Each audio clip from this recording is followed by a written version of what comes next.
नमस्कार मंडळी, एक्सेल सिम्प्लिफायर या यूट्यूब चॅनलमध्ये तुम्हा सर्वांचं मनापासून स्वागत आहे.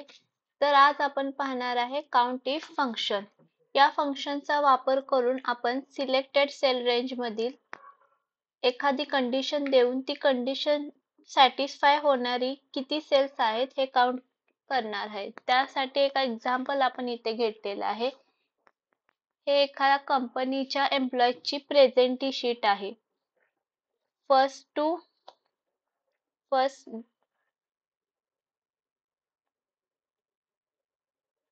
टू आपण काय घेतलंय, 30 डेज पर्यंत त्यांचं प्रेझेंटी शीट घेतलेलं आहे. ओके,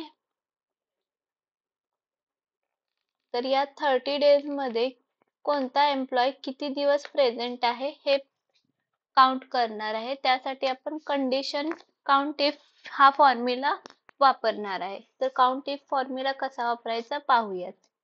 काउंट इफ फॉर्म्युला साठी इक्वल टू काउंट इफ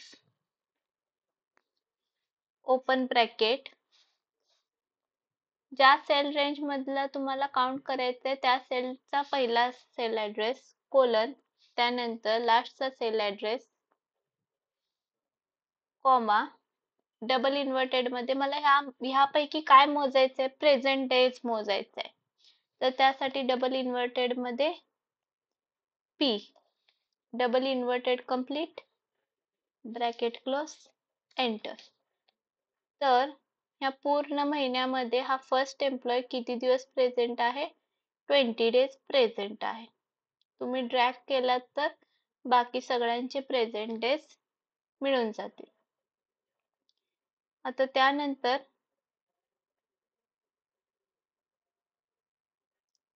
पाहणार आहे absent days.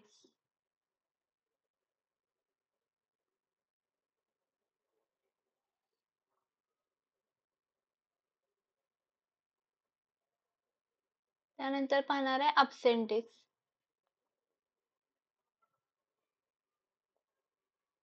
Absent days calculate करण्यासाठी सुद्धा सेम फॉर्म्युला, फक्त कंडिशन काय होणार चेंज, पी च्या ऐवजी ए येणार.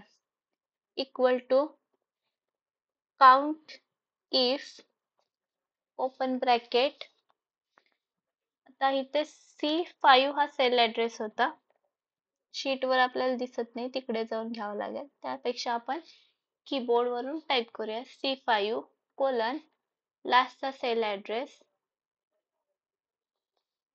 कॉमा, डबल इन्व्हर्टेड मध्ये तुम्हाला काय काउंट करायचंय ते. आता मला इथं अब्सेंट डेज काउंट करायचंय, तर ए